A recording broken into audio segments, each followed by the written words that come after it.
ನಮಸ್ಕಾರ. ಸ್ಮೃತಿ ಮತ್ತು ಶಫಾಲಿಯ ಆರ್ಭಟಕ್ಕೆ ದಂಗಾಯಿತು ಲಂಕಾ ಪಡೆ. ಸೋಲುವ ಪಂದ್ಯವನ್ನ ಕೊನೆಗೂ ಗೆದ್ದು ಬೇಗಿದ ಭಾರತ. ವಿಶ್ವ ದಾಖಲೆ ನಿರ್ಮಿಸಿದರು ಸ್ಮೃತಿ ಮಂದಾನ. ಹಾಗಾದರೆ ಸುದ್ದಿಯ ಸಂಪೂರ್ಣ ಮಾಹಿತಿ ಏನು ಎನ್ನುವುದನ್ನ ಇವತ್ತಿನ ಈ ಒಂದು ವಿಡಿಯೋದಲ್ಲಿ ತಿಳಿಸ್ಕೊಡ್ತಾ ಹೋಗ್ತೀನಿ. ಆದ್ದರಿಂದ ದಯವಿಟ್ಟು ಈ ವಿಡಿಯೋವನ್ನ ಕೊನೆವರೆಗೂ ನೋಡಿ. ಆದರೆ ಅದಕ್ಕಿಂತಲೂ ಮುನ್ನ ಯಾರು ನಮ್ಮ ಚಾನೆಲ್ಗೆ ಸಬ್ಸ್ಕ್ರೈಬ್ ಮಾಡಿಲ್ವೋ ಸೊ ದಯವಿಟ್ಟು ಈ ಕೂಡಲೇ ನಮ್ಮ ಚಾನೆಲ್ಗೊಂದು ಸಬ್ಸ್ಕ್ರೈಬ್ ಮಾಡಿ ಮತ್ತು ವಿಡಿಯೋಗೊಂದು ಲೈಕ್ ಮಾಡಿ. ಹೌದು, ತಿರುವನಂತಪುರಂನಲ್ಲಿ ನಡೆದ ಶ್ರೀಲಂಕಾ ಮಹಿಳಾ ತಂಡದ ವಿರುದ್ಧದ 4ನೇ T20 ಪಂದ್ಯವನ್ನ ಆತಿಥೇಯ ಭಾರತ ತಂಡ ಕೊನೆಗೂ 30 ರನ್ಗಳಿಂದ ಗೆದ್ದುಕೊಂಡಿದೆ. ಈ ಮೂಲಕ 5 ಪಂದ್ಯಗಳ T20 ಸರಣಿಯಲ್ಲಿ 4-0 ಅಂತರದ ಮುನ್ನಡೆಯನ್ನ ಪಡೆದುಕೊಂಡಿದೆ. ಇನ್ನು ಈ ಪಂದ್ಯದಲ್ಲಿ ಟಾಸ್ ಹೊತ್ತು ಮೊದಲು ಬ್ಯಾಟಿಂಗ್ ಮಾಡಿದ ಭಾರತ ಇಬ್ಬರ ಅರ್ಧಶತಕದ ನೆರವಿನಿಂದಾಗಿ 221 ರನ್ ಕಲೆ ಹಾಕಿತು.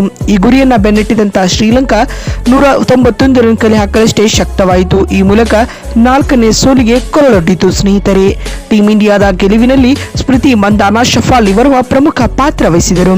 ಇನ್ನು ಈ ಹಿಂದೆ ಇದೇ ಮೈದಾನದಲ್ಲಿ ನಡೆದಿದ್ದ 3ನೇ ಪಂದ್ಯವನ್ನ ಗೆಲ್ಲುವ ಮೂಲಕ ಟೀಂ ಇಂಡಿಯಾ ಸರಣಿ ಕೈವಶ ಮಾಡಿಕೊಂಡಿತ್ತು.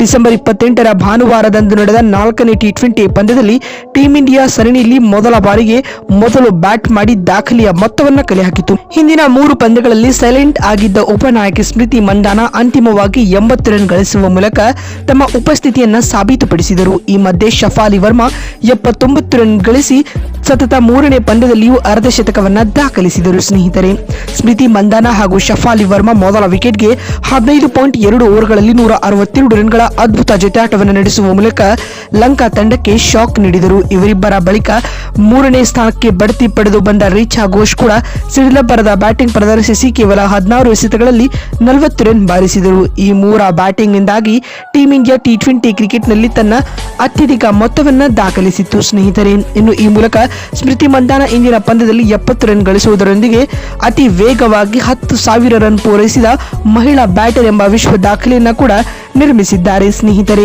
ಇನ್ನು ಈ ಸಾಧನೆ ಮಾಡಿದ ಭಾರತದ 2ನೇ ಆಟಗಾರ್ತಿ ಎಂಬ ಹೆಗ್ಗಳಿಕೆಗೂ ಮಂದಾನ ಪಾತ್ರರಾಗಿದ್ದಾರೆ. ಇನ್ನು ಪಂದ್ಯ ಗೆಲ್ಲಲು 222 ರನ್ಗಳ ಗುರಿಯನ್ನ ಬೆನ್ನಟ್ಟಿದಂತಹ ಶ್ರೀಲಂಕಾದ ಪ್ರತ್ಯುತ್ತರ ಕೂಡ ಸ್ಫೋಟಕವಾಗಿತ್ತು. ಆರಂಭಿಕರಾಗಿ ಕಣಕ್ಕಿಳಿದಿದ್ದ ಹಸೀನಾ ಪೆರೇರಾ ಮತ್ತು ನಾಯಕಿ ಚಮಾರಿ ಅಟಪಟು ಪವರ್ ಪ್ಲೇನಲ್ಲಿ ತಂಡವನ್ನ 50 ರನ್ಗಳ ಗಡಿ ದಾಟಿಸಿದರು. ಪೆರೇರಾ ಔಟ್ ಆದ ನಂತರ ನಾಯಕಿ ಚಮೀರಾ ಅಟಪಟು ಕೇವಲ 12 ಓವರ್ಗಳಲ್ಲಿ ತಂಡವನ್ನ 100 ರನ್ಗಳ ಗಡಿ ದಾಟಿಸುವ ಮೂಲಕ ಪಂದ್ಯವನ್ನ ರೋಮಾಂಚನಕಾರಿಗೊಳಿಸಿದರು. ಆತಿಯಾಗೂ ಅರ್ಧಶತಕ ಗಳಿಸಿದ ನಂತರ ಅಟಪಟ್ಟು ಔಟ್ ಆದ ಬಳಿಕ ಶ್ರೀಲಂಕಾದ ಇನ್ನಿಂಗ್ಸ್ ಕುಸಿಯಲಾರಂಭಿಸಿತು. ಅಲ್ಲಿಂದ ಭಾರತೀಯ ಬೌಲರ್ಗಳು ಮತ್ತೆ ಉತ್ತಮ ಪ್ರದರ್ಶನ ನೀಡಿ ಪಂದ್ಯವನ್ನ ನಿಯಂತ್ರಣಕ್ಕೆ ತೆಗೆದುಕೊಂಡರು. ಇದರಲ್ಲಿ ಪ್ರಮುಖ ಪಾತ್ರ ವಹಿಸಿದ್ದ 20 ವರ್ಷದ ಸ್ಪಿನ್ನರ್ ವೈಷ್ಣವಿ ಶರ್ಮಾ ಅಟಪಟ್ಟು ಮತ್ತು ಹರ್ಷಿತಾ ಸಮರ ವಿಕ್ರಮರವರನ್ನ ಔಟ್ ಮಾಡಿದರು. ಅಂತಿಮವಾಗಿ ಲಂಕಾ 20 ಓವರ್ಗಳಲ್ಲಿ 6 ವಿಕೆಟ್ ನಷ್ಟಕ್ಕೆ 191 ರನ್ ಗಳಿಸಲಷ್ಟೇ ಶಕ್ತವಾಯಿತು. ಅಂತಿಮವಾಗಿ 30 ರನ್ಗಳ ಗೆಲುವಿನೊಂದಿಗೆ ಟೀಂ ಇಂಡಿಯಾ ಸರಣಿಯಲ್ಲಿ 4-0 ಮುನ್ನಡೆಯನ್ನ ಸಾಧಿಸಿತು.